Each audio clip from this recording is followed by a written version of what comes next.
নমস্কার দর্শক বন্ধুরা, রেপ স্পোর্টস বাংলার পর্দায় আপনাদের সকলকে আরেকবার স্বাগত। আমি রাহুল, আর এই মুহূর্তে আরো একটি ব্রেকিং আপডেট নিয়ে চলে এসে আপনাদের সকলের সাথে শেয়ার করব বলে। আর সেটা হচ্ছে আগামীকাল মোহনবাগান বনাম মেজারার্স যে ম্যাচটি হওয়ার কথা ছিল, সেই ম্যাচটিতে দল নামাবে না বলেই ঠিক করেছে মোহনবাগান।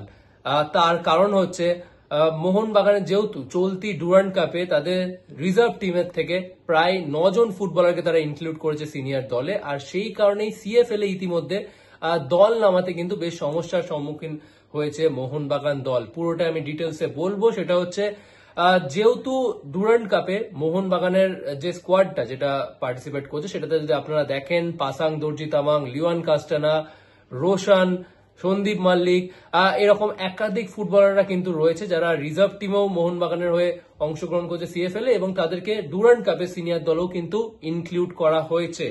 আর সেই কারণেই মোহনবাগান 9 আগস্ট আইএফএ কে কিন্তু চিঠি লিখে জানিয়ে দিয়েছিল যে তাদের এই মুহূর্তে সিএফএল এ যদি ফিক্সচার দেওয়া হয় ডুরান্ড কাপ চলাকালীন, তাহলে কিন্তু তারা সমস্যার সম্মুখীনে পড়বে। তার কারণ যেহেতু একাধিক ফুটবলাররা কিন্তু সিনিয়র দলের সাথে ট্রেনিং করছে এবং তারা বেশ কয়েকটা ম্যাচেও কিন্তু সুযোগ পেয়েছে, আর সেই কারণেই তারা কিন্তু একেবারে পুনঃশক্তিতে দল নামাতে পারবে না সিএফএল এ। আর সেই কারণেই রিকোয়েস্ট করে কিন্তু তারা চিঠি পাঠিয়েছিল আইএফএ কে 9 আগস্ট।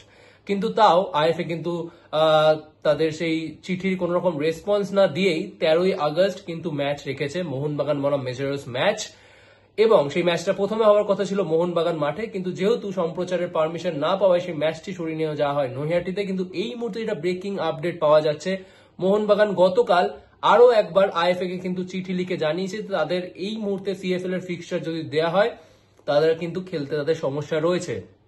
তার কারণগুলি হচ্ছে, প্রথমত যেহেতু রিজার্ভ টিম থেকে একাধিক ফুটবলার রয়েছে মোহনবাগানের ডুরান্ড কাপের দলে, এবং তার সাথে সাথে মোহনবাগানের ইতিমধ্যে কিন্তু বেশ কয়েকজন ফুটবলার চোট পেয়েছেন, যেমন Alberto Rodriguez, Suhail Bhat, Kian Nassiri এবং মনবীর সিং। সুতরাং ব্যাকআপ হিসেবেও সিএফএল এর রিজার্ভ দলের ফুটবলারদেরকে প্রয়োজন।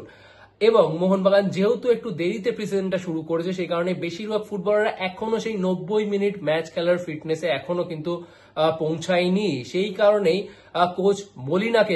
কোচ মলিনা কিন্তু আস্থা রাখছে এই রিজার্ভ টিমের বেশ কয়েকজন ফুটবলারের উপর। আমরা গত ম্যাচে দেখেছি পাসাং দর্জি তামাংকে তিনি খেলিয়েছেন, তার আগের ম্যাচে বিএসএফ এর বিরুদ্ধে আমরা দেখেছি লিওয়ান কাস্টানা, রোশনকে কিন্তু তিনি খেলিয়ে দেখে নিয়েছেন। আর সেই কারণে ডেগি কার্ডোসের কিন্তু একটু সমস্যা হবে এই মুহূর্তে যদি সিএফএল এর ম্যাচ দেওয়া হয় পুনঃশক্তিতে দল নামানোর জন্য। আর সেই কারণেই মোহনবাগান কিন্তু দুবার আইএফএ কে চিঠি লিখে তারা জানিয়েছে, তারা আবেদন জানিয়েছে যে যাতে এই মুহূর্তে ডুরান্ড কাপ যতদিন না শেষ হচ্ছে যেন সিএফএল এর কোনো ফিক্সচার না দেওয়া হয়। ডুরান্ড কাপ শেষ হয়ে যাওয়ার সঙ্গে সঙ্গে তারা আবার সিএফএল এর পুনঃশক্তিতে দল নামাতে পারবে। সুতরাং তারপর তাদেরকে যদি কোনো ফিক্সচার দেওয়া হয় তাদের খেলতে এই মুহূর্তে কোনো সমস্যা নেই। যদিও মোহনবাগানের নেক্সট মান্থে কিন্তু এএফসি চ্যাম্পিয়ন্স লিগ 2 এর ম্যাচ থাকবে, যেটা ড্র হচ্ছে এই 15 আগস্ট। সেপ্টেম্বরের 16 থেকে 18 তারিখের মধ্যে তার প্রথম ম্যাচটি থাকবে, এবং তার আগে একেবারে কিন্তু জোর কদমে অনুশীলন চলবে মোহনবাগানের। কিন্তু কোচ মলিনা মনে করেন যে তখন রিজার্ভ দলের ফুটবলারদেরকে খুব একটা প্রয়োজন নয়, তখন অবশ্যই তার সিনিয়র দলের সমস্ত ফুটবলাররা ফিট হয়ে যাবে এবং সবাই ম্যাচ ফিটনেসও গেইন করে ফেলবে। হয়তো 2-3 জনকে ইনক্লুড করা হবে রিজার্ভ টিম থেকে এএফসি স্কোয়াডের জন্য, কিন্তু তখন সিএফএল এ দল নামাতে খুব একটা সমস্যা হবে না মোহনবাগানের। কিন্তু যেহেতু মোহনবাগান এই মুহূর্তে একটু দেরিতে প্রিসিজন শুরু করেছে এবং একাধিক ফুটবলাররা কিন্তু চোট পেয়েছে আপাতত যদি আমরা দেখি, Manvir Singh, Alberto Rodriguez, Kian Nassiri, Suhail Bhat. সেই কারণে কোচ মলিনাকে কিন্তু ভরসা করতে হচ্ছে রিজার্ভ টিমের একাধিক ফুটবলারের উপর, পাসাং দর্জি তামাং, লিয়ান কাস্টানা এবং রোশন।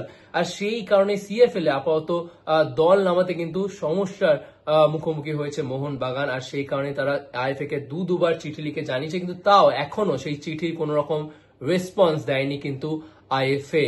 কিন্তু মোহনবাগান এই মুহূর্তে ঠিক করেছে তারা গতকাল যে ম্যাচটি রয়েছে মেজারার্স এর বিরুদ্ধে নৈহাটি স্টেডিয়ামে যেটা শিফট হয়েছে, সেই ম্যাচটিতে তারা দল নামাবে না। এই বিষয়ে আবার কোনো লেটেস্ট আপডেট এলে অবশ্যই আপনার সাথে শেয়ার করব, এবং সেটার জন্য আপনাকে সাবস্ক্রাইব করে নোটিফিকেশন বাটনটা অন করে দিতে হবে। আপনাদের কি মতামত একদম জানাতে বলবেন না কমেন্ট সেকশনে। এখানেই শেষ করছি ভিডিওটি, আবার আপনাদের সাথে দেখা হচ্ছে পরবর্তী ভিডিওতে।